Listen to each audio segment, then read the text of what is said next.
नमस्कार, प्रणाम। अंतर्राष्ट्रीय जन अधिकार मीडिया भारत से ब्यूरो चीफ मंडेश्वर त्रिपाठी और इस चुनावी यात्रा में हम आए हैं। यहाँ मतदान हो रहा है, सातवें अंतिम चरण का मतदान है। बड़ी सरगर्म और 71 लोकसभा क्षेत्र सलेमपुर में मौजूद हैं और बाघा गांव है और यहाँ तमाम युवा बैठे हुए हैं, कुछ बुजुर्ग लोग बैठे हुए हैं। इस चुनावी यात्रा के दौरान पता करते हैं कि किन मुद्दों पर आपने वोट दिया। आपका क्या नाम है? अतुल मिश्रा। किन मुद्दों पर? विकास के नाम पर। तो क्या विकास हुआ है? जी जी, कौन सा विकास हुआ बताएं? तमाम विकास है। राम जन्मभूमि है, धारा 370 है, तमाम है, हर घर जल है।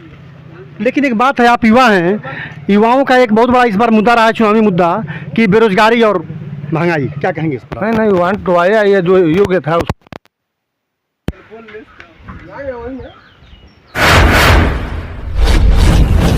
आपका क्या नाम है? मेरा नाम हिमांशु मिश्रा है। मैंने वोट किया है देश के हित के लिए, जो कांग्रेस को गया है। भले यहाँ से हमारे यहाँ गठबंधन की वजह से कांग्रेस ने सपा के प्रत्याशी रामेश्वर राजभर को उतारा गया है। जैसे हमारे भैया ने बताया कि रोज़गार हो गया है, मुझे नहीं लगता कहीं, ठीक है, उनको रोज़गार मिला होगा, मुझे रोज़गार नहीं मिला। मेरी उम्र 18 साल की हुई और 23 साल का ख़त्म हो गया। सामान्य बिरादरी से 5 साल का उम्र का समय मिलता है ना। 2023 में मेरा 5 साल ख़त्म हो गया। इन्होंने बोला राम मंदिर, राम उन्होंने बनाया, तो राम उनके जेब के फंड से बना है कि राम मंदिर के फंड से बना है? राम को वो लाए हैं, वो दशरथ जी है क्या जो राम को लाए हैं? वो कभी कहते हैं जगन्नाथ उनके भक्त हैं। किस हिसाब से? हिमांशु जी, सरकार ने आर्मी को खत्म करके, तो क्या कहेंगे इस पर आप? अग्निवीर, देश को बर्बाद करने के लिए अग्निवीर है। ये रशिया नहीं है, इंडिया है। 4 साल के बाद वो अग्निवीर के लड़के क्या करेंगे? कहाँ जाएंगे? बैंक रहेगा ही नहीं, कोई फंड है ये नहीं, किस जगह नौकरी करेंगे बताइए? 8,000 रुपये की नौकरी करेंगे? 8,000 में आपका घर पलता है? 200 रुपये का 150 रुपये सरसों का तेल है, पेट्रोल 100 रुपये लमसम पहुँचा। चुनाव है तो 2 रुपये घट गया है, चुनाव है तो गैस का रेट घट गया है। ये चुनाव घटने के बाद ही बढ़ जाएगा सब। जैसे हमारे देश में अंधभक्त इतने हो गए हैं ना कि इनको ये नहीं पता है कि देश के लिए वोट करना है कि देश के विरोध वोट करना है। इन्हीं की सरकार में पाकिस्तान इलेक्ट्रो बॉन्ड के थ्रू वो पैसा देता है। इन्हीं की सरकार में सबसे ज़्यादा मीट के व्यापार होता है। हाँ, आप एक बात बताइए, आप युवा हैं और इस सरकार से और निवर्तमान सांसद से जो अपेक्षाएं थी आपकी, वो खड़े नहीं उतरे हैं लोग? वो कभी नहीं उतरे हैं। मेरी सबसे बड़ी भूल 2019 को वोट करके भाजपा को, और वो भूल मैंने 2022 में सपा को वोट करके गलती ख़त्म की और आज फिर से सपा को सपोर्ट में वोट किया है और भाजपा के विरोध में वोट किया है। अब मैं जब तक जिंदा रहूँगा तब तक भाजपा को वोट नहीं करूँगा। देखिए, कहीं ना कहीं युवाओं में बहुत बड़ा रोष है सरकार के प्रति और सांसद के प्रति। और एक चाचा जी मौजूद हैं और चाचा जी से जाने को। चाचा जी अपने नाम बता दीजिए अपना। आप मतदान कर दिए हैं या करने जाएंगे? कर दिया। किन मुद्दों पर मतदान किया है? परिवर्तन। क्या परिवर्तन चाहते हैं आप? सत्ता परिवर्तन। क्या जो सत्ता पिछले जो निवर्तमान सांसद जी थे और माननीय प्रधानमंत्री मोदी जी कार्यकाल था, कैसा रहा वो कार्यकाल? ठीक नहीं रहा। ठीक नहीं रहा। क्या बुजुर्गों के कोई उसमें झोली में उनके कुछ था नहीं?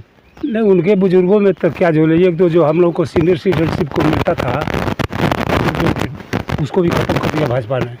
अब बेरोजगारी जो है तो चरम सीमा पर है। युवा घूम रहे हैं, इन सब चीज़ों पर देख कर दिया गया है। आपने इस चुनावी दंगल में बहुत लंबे फासले देखे हैं, तमाम प्रधानमंत्रियों को देखा है आपने। उन लोगों में और मोदी जी में कहाँ अंतर पाते हैं आप? बहुत अंतर पाता हूँ। मॉरल पद का जो गरिमा होता है वो जो है इस प्रधानमंत्री में नहीं है, और लोगों में था। अपने गरिमा को ही नहीं बनाए रखे, ये सबसे बड़ी बात है। चाचा जी ने बहुत अच्छी बात कहा है कि तमाम पसंद देखे हैं चाचा जी इस चुनावी में। और हमारे साथ देखो चाचा जी, चाचा जी आपने वोट कर दिया है? चाचा जी बोलेंगे नहीं, आप युवा, आप कुछ बोलेंगे? नहीं, ठीक है, सब सही है। जितने लोग बोले हैं सब सही बोले हैं। सब सही बोले हैं? तो जितने लोग बोले हैं और उनकी बातों से सहमत हैं आप? सहमत है, सहमत। तो जितने लोग बोले हैं, एक बात चाचा बोले हैं, जो सीनियर 60 जाने वाला बोले हैं, एक नंबर बात बोले हैं। चाचा जी बोले 60 साल वालों के लिए जो 60 साल का उनको मिलता था वो क्यों खत्म किया, हमको नहीं समझ में आ रहा है। तो आपने उन मुद्दों पर जो है मतदान किया कि मुद्दा क्या था आपका मतदान करने का? मुद्दा का वही परिवर्तन वाला मुद्दा है, और क्या है, सब मुद्दा सही है, सब मुद्दे सही हैं, सब मुद्दे सारे मुद्दे सही हैं। सब सही है, इसका मतलब आप सरकार को एक्सेप्ट करते हैं? सही एक्सेप्ट करते हैं। और अभी कुछ बोलेंगे? क्या रहा इस बार चुनावी मुद्दा आपका?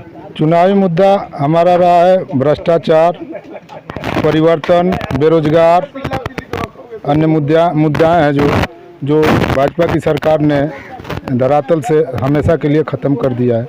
केवल भाजपा की सरकार ने हिंदू मुस्लिम, भारत पाकिस्तान आदि मुद्दों पर चुनाव लड़ा है। आज तक हमारे देश के प्रधानमंत्री अपने देश में बेरोजगारी पर, महंगाई पर इत्यादि अन्य जो सामाजिक लाभ मिलना चाहिए नहीं मिला है।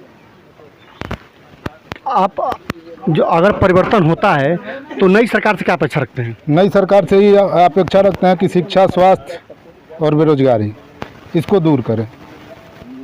किसानों के लिए क्या मांग करते हैं आप? किसान हैं आप? किसान के लिए MSP लागू हो।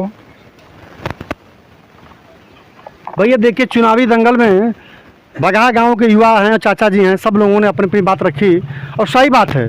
कहीं ना कहीं इस बार के लोकसभा के चुनाव में बेरोजगारी और महंगाई बहुत बड़ा मुद्दा रहा है और ये आने वाले सरकार के लिए बहुत बड़ा ये समस्या भी है और इस समस्या से उबरने के लिए, निजात के लिए कोई ना कोई उपाय खोजना होगा। तब तक कैमरामैन सुजीत दुबे के साथ मैं अंतर्राष्ट्रीय जनाधिकार मीडिया संवाददाता बरहाज मणिशु त्रिपाठी।